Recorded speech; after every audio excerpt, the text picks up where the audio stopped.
কেরালার ইদুক্কি জেলার এক দুর্গম পাহাড়। চারিদিকে এত ঘন জঙ্গল যে দিনের বেলাও সূর্যের আলো মাটি ছোঁয় না।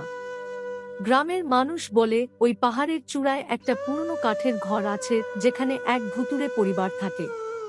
কিন্তু কলকাতার সুবিমল, তার স্ত্রী আরতি আর ছোট মেয়ে টুপুরের কাছে অভাবের চেয়ে বড় ভূত আর কিছুই ছিল না।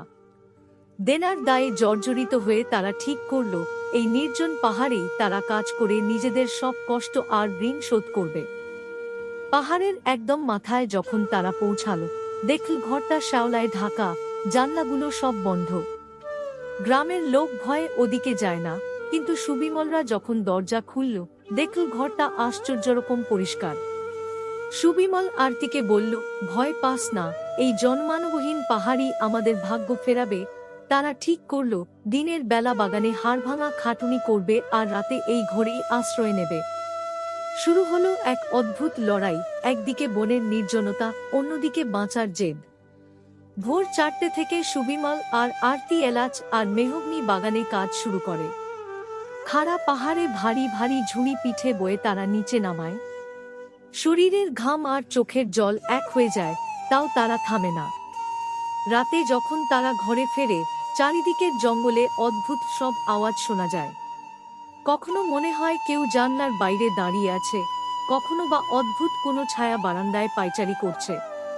কিন্তু সুবিমল জানত, এই কাজটা শেষ করতে পারলে তবেই তারা কলকাতায় সম্মানের সাথে ফিরতে পারবে।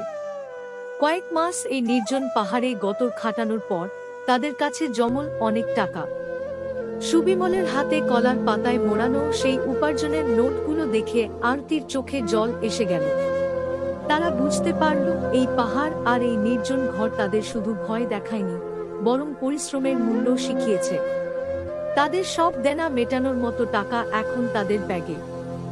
যে পরিবারটিকে গ্রামের লোক ভুতুড়ের ভেবে এড়িয়ে চলত, সেই পরিবারটি আজ নিজেদের সব কষ্ট জয় করে বিজয়ী হয়েছে।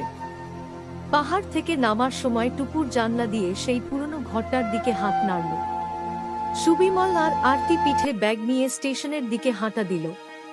ট্রেনের জানালায় বসে তারা যখন কেরালার পাহাড়গুলোকে পিছনে ফেলে আসছিল, তখন তাদের মনে হচ্ছিল তারা শুধু টাকা নয়, নিজেদের আত্মসম্মানও ফিরে পেয়েছে।